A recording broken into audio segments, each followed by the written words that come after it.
FSN Radio. It's all about what's next. Go to financialsurvivalnetwork.com and sign up for your free weekly newsletter. You'll also get 3 free reports. The Financial Survival Network. It's all about what's next.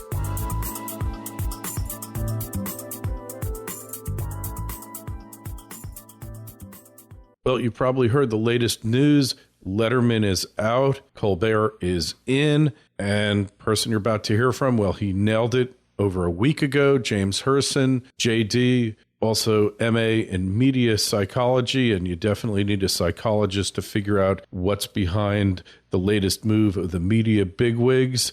He's also a New York Times bestseller and a media analyst and law professor. And you find his work on Newsmax and other places. James, welcome back to the show. Oh, great to be with you. How are you? Okay, so once Leno left, don't you think that the handwriting was on the wall for Letterman, that his days were numbered? Well, not necessarily, only because Letterman is such an icon. You know, he's the producer of the show. He's been around. He's got so much sway with CBS. If he really had pushed it, you know, people would have thought, anyway, looking at the industry, you know, another year, another 2 years.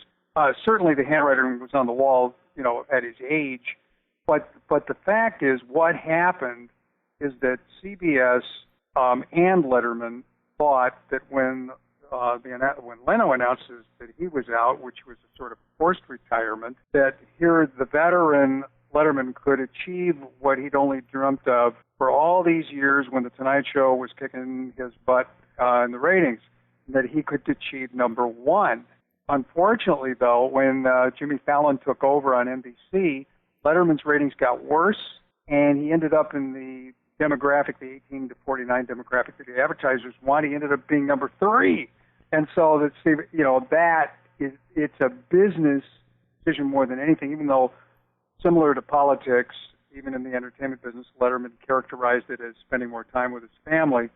This was kind of CBS kind of giving up the ghost on Letterman and saying, you know, we just can't achieve the ratings because now we're losing even more so. And because of the changing character of not just late night television, but the whole television business, where there's a whole generation now that don't watch TV in real time and they watch it on devices, and it requires a lot of social media promotion and viral videos that Kimmel and Fallon are so good at. That led, you know, also CBS to make this decision. And my sources told me that there were already informal discussions with Colbert's representatives and CBS, but, you know, the decisions came so fast this week, announced today. CBS issued a release that they struck a deal with Colbert already. It's a 5-year deal. That means that the conversations with Colbert have gone on much longer than anybody really thought, and that this was already in the works, and that CBS has decided that the person to compete again with this, you know, to create viral moments in the modern entertainment world is Stephen Colbert. But there's a problem with this because Stephen Colbert is not a person that the public has ever seen. They only see this character he's created that is he says is inspired by Bill O'Reilly, that is a caricature of Bill O'Reilly. But they've never really seen Stephen Colbert. And his show, The Colbert Report, has a completely different approach and philosophy than any of these late night shows have. And so I don't know. And CBS was very coy. They didn't really answer the question of whether we're going to see the Colbert character or we're going to see Stephen Colbert stepping behind the mask and actually take over, be a late night host, and like a David Letterman or Johnny Carson or Jay Leno. But my guess would be that CBS intends to depart from that format and basically take the Colbert Report and rebrand it and let him run with his character. Wow. So also they threw Craig Ferguson under the bus in this whole equation, didn't they? Yes, but he's going to be very well compensated under the bus because he has a provision in his contract. Yeah, he had a provision that said that he had to be offered the Letterman spot if Letterman left, or he gets bought out in a complicated formula that I've heard numbers, in the teens and millions, like, in the over 10 million. I think it's going to be, but it's several $1 million to in the teens of millions of dollars that Craig Ferguson's going to get in a check. Not that is the equivalent of getting the Letterman gig, but yeah, a lot of people had their hopes up. Neil Patrick Harris was already asked by New York media whether he was going to take the gig, the guy from How I Met Your Mother who hosts the Tonys. Chelsea Handler was talked about. Howard Stern was asked about it. Really? Who he said his favorite choice was Greg Gutfeld, which I thought was very interesting for Howard Stern, Greg Gutfeld of Fox News. But Colbert is going to be it. And by the way, this difference that I talk about, okay, if we look at the way late night traditionally, but both Jimmy Fallon and Jimmy Kimmel do this, Jay Leno and Johnny Carson, it's guest-driven programming. The biggest stars that are on the junket who are promoting their movies or their television shows or their record albums, the biggest names to draw the audience. And, when you think of somebody, it goes back to Jack Paar. I mean, what Jack Paar, Johnny Carson, Jay Leno all did was get out of the way and make the guest the star of the show. The Colbert Report is not set up that way. Stephen Colbert is the star. And people are brought on not because they're the biggest stars, but because they mesh with his comedic approach. On Colbert Report, you can find an obscure individual that wrote a book that Stephen Colbert thinks it's great to make fun of, or he'll have on a political figure. And so it's a completely different kind of show, and they might try to expand it out and maybe do a combination of things. It's hard to imagine Stephen Colbert in his character doing a celebrity suck-up interview the way that Jimmy Fallon does with somebody like Lindsay Lohan or, a whole host of people that, or Jennifer Lawrence or somebody like that. But if anybody could pull it off, it is Colbert is a very talented guy. It's unfortunate, we lost Jay Leno. We have basically Jimmy Kimmel's relatively fair in his political worldview in terms of making fun of both sides. But Jay Leno was the only one that really took on the administration in the last year or two. And Stephen Colbert is, a committed left-winger. And no matter how much, every once in a while, he gives a perfunctory comedic jab to the left, pretty much all of his victims are, based on his persona, are people right of center. And that's kind of sad from the point of view of, people being able to get entertained by at least somebody with a little different point of view. Well, the interesting thing to me between Letterman and Leno, great stand-up comedian, comic, but so-so interviewer. Letterman, totally not a stand-up comic. I thought that was the weakest part of his show, and the only thing that saved him was his top 10 lists, which, let's face it, after 20 years of that, how many more top 10 lists can you really take? But in terms of an interviewer of his guests, far superior to Leno. Johnny Carson was an amalgamation of those two, great stand-up, great comedian, and a superior interviewer to either one of those two. Like, you believe that he really had an intimate knowledge of every guest that he had on the show, whether he just met him for the first time or not. And, in my opinion, splitting those two up, neither of them were as ever good as the whole as Johnny Carson. And now the question is, are these shows really an anachronism here, James? Do we really need them? Well, I think there'll always be a place for interview shows that celebrities show up, and also there's a place for late night programming because, traditionally it's a time where things can get a little bit more adult because you're in theory, you don't have to protect kids. It's not the family hour. But I agree with you about the interview. The interesting thing you mentioned was you said that David Letterman wasn't a stand-up comic, and the irony is David Letterman started out as a really talented stand-up comic and was Johnny Carson's hand-picked successor, partially because they had this kind of comedy in the past, but he morphed into this bitter, partisan character, and actually, I think he lost some of his audience that way. You go back to the scandal, and it was a scandal where he was repeatedly making really off the mark, over-the-top jokes about Sarah Palin's daughter, Bristol Palin, to the point where the National Organization of Women actually sided with Sarah Palin and forced David Letterman to give a pretty intense apology on the air. And then a lot of David Letterman's really mean-spirited jokes about the Tea Party and, just letting out his political views all the time, which Johnny Carson stayed away from completely. And Jay Leno, for the most part, stayed away from, although he was accused of being right of center because he was more fair and balanced, I think, than the others.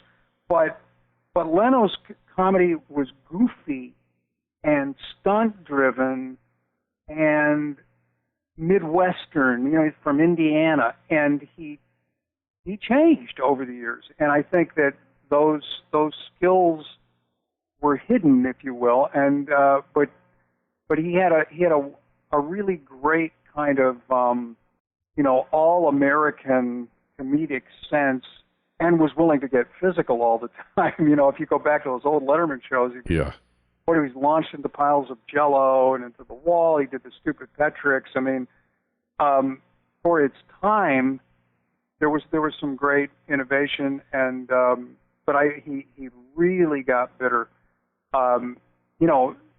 Colbert does not have. He's never been someone that has that broad appeal that Johnny Carson had and saw in Letterman and Jay Leno had. And I don't know what's going to happen with this. But, we've seen it. It can succeed, at least, and there's not enough time that's gone by. So far, Jimmy Fallon's doing it. But Conan O'Brien flopped. And the NBC brass thought he would bring the younger demographic, and he didn't. And Stephen Colbert, gets pretty strong ratings for a cable show, but nowhere near the ratings that CBS wants in the Late Show. And so the question is going to be, whether this works in the long run. And we add the changing technology and everything else in TV, broadcast TV, tending to be an anachronism, period. Yeah. When you think of now, we have Emmys being won by programs that are produced for Amazon and Netflix that are not broadcast in the traditional way at all. It's a different world. It's a brave new world. So I think what the CBS people are thinking is that Colbert is so creative and he's talented that he's really going to be able to use the social media. And speaking of social media, how ironic, just a week ago there was a move on Twitter to cancel Colbert for a alleged racist bit that he did. Great point. And want to talk more about this up next, about the evolution of late night TV on the Financial Survival Network. FSN Radio. People have been using gold and silver to protect their wealth for thousands of years. Shouldn't you? That's why I go to Owings Metals. Their service is outstanding, and you can buy with complete confidence. Order today, and you'll have your metal in your hands in 10 days or less. They help take the guesswork out of the buying process, and you'll buy at the lowest possible prices. Call them today at 855-604-6343, 855-604-6343, or find them on the web at owingsmetals.com and tell them Kerry sent you. the Financial Survival Network. It's all about what's next. And we're back on the Financial Survival Network. We're talking with James Hirsen on late night TV. You know, another interesting thing, James, is for the first time in many decades, basically, I guess, it's going to be back in New York. It's New York centric. Is that a good thing or a bad thing for television? Well, certainly where I live in Southern California, you know, it's a bad thing. As a matter of fact, the mayor of Los Angeles, Phil Garcetti, jumped on CBS as soon as the Letterman retirement was announced and said, come back to the West Coast. Jimmy Kimmel is still out here. He broadcasts from Los Angeles area. But yeah, the West Coast has lost the Tonight Show. You know, it would be great if they had a talk show that was broadcast maybe from Chicago or Atlanta or somewhere. But I do think that we tend to be coast-centric in our thinking and programming in this country because the elites that dominate the media, entertainment elites are on the West Coast and the news elites are on the East Coast. And they tend to look at the rest of the country as flyover country and lose touch with the country. I mean, to imagine, I don't know if there were CBS executives behind this, but a lot of the talk were people like Chelsea Handler and Howard Stern taking David Letterman's place. Whoever suggested that is out of touch. Chelsea Handler is crass. Mm-hmm. Howard Stern is beyond crass. The reason that people like Johnny Carson, Jay Leno, and Letterman succeeded is they approached an adult time slot with an innocence, and their humor was never crass. Well, if it was double entendres and euphemisms, but it wasn't this kind of direct crassness that we got and we get. And I think that's the reason, you know, it's interesting. Stephen Colbert comes from, you could say he's a prodigy, of Jon Stewart, and he came from The Daily Show. And now he's eclipsed Jon Stewart. And part of the reason I think that happened is because of Jon Stewart being out of touch, and because they have to bleep him all the time. And, you know, it's great if you're on HBO, like Bill Maher is, and it's mandatory to use profanity. But that's the whole thing. You know, stand-up comics knew and do know that when you go on broadcast TV, it's FCC regulated, you clean up your act. And you try to learn how to have a comedy that is, it's not that it necessarily has to be family-friendly, but it has to be Bible Belt friendly, let's say. It has to be flyover country friendly. And they were all geniuses at that. Letterman, early Letterman was, and Jay Leno was, Johnny Carson was. And Stephen Colbert, you know, he's closer to it than Jon Stewart is or than Chelsea Handler is, but he's a satirist. He's sardonic, and I think it's out whether that Colbert Report concept rebranded is actually going to work. I think it's a half-hour show on Comedy Central, and he's going to have to expand it. You know, it's going to be interesting. Yeah, that will be interesting, and see whether it's too far over the heads of flyover By the way, Colbert, country. one of the things he said, he's going to have to grind a gap in his front teeth. So, and, you know, that's it. He's very quick, and his material is very creative. And so, for example, when you saw him he did the White House Correspondents' Dinner, but he didn't do it as, you know, anything but his character. He was still in character. And rarely do we see the real Stephen Colbert. And so we're used to on these late shows seeing hosts who are very transparent. They tell us about their personal life. They have a lot of spontaneity with their guests. That's not what Colbert is. Now, Les Moonves claims that Colbert is not going to portray the Comedy Central character. But I don't know. I didn't. But if he doesn't, then we don't know who he is. So, but I guess we're going to find out, huh? But he did write those books, I Am America and So Can You, and then his other book, America Again: Re-Becoming the Greatness We Never Weren't. Classic Colbert stuff. Yeah. Well, I guess we're going to find out. I guess he won't be able to run for Senate anymore. Well, you never know about that. He might be uniquely qualified, but he kind of is a question mark. Maybe they're really taking a risk here with him because they know that the old formula probably just isn't going to work anymore. Well, I think with the approaches, they feel like part of the old formula doesn't work, but they're seeing it work with Fallon in terms of now the initial ratings were based on curiosity, but I think some of the subsequent ratings are based on Fallon's musical talent and his ability to put together these videos where he dresses up as artists and he does duets with famous people, and they go viral. They're top views on YouTube every time he does it, and Kimmel's was onto that right away. He has a pretty extensive production department that puts out, viral videos on a regular basis, and they're visually hilarious.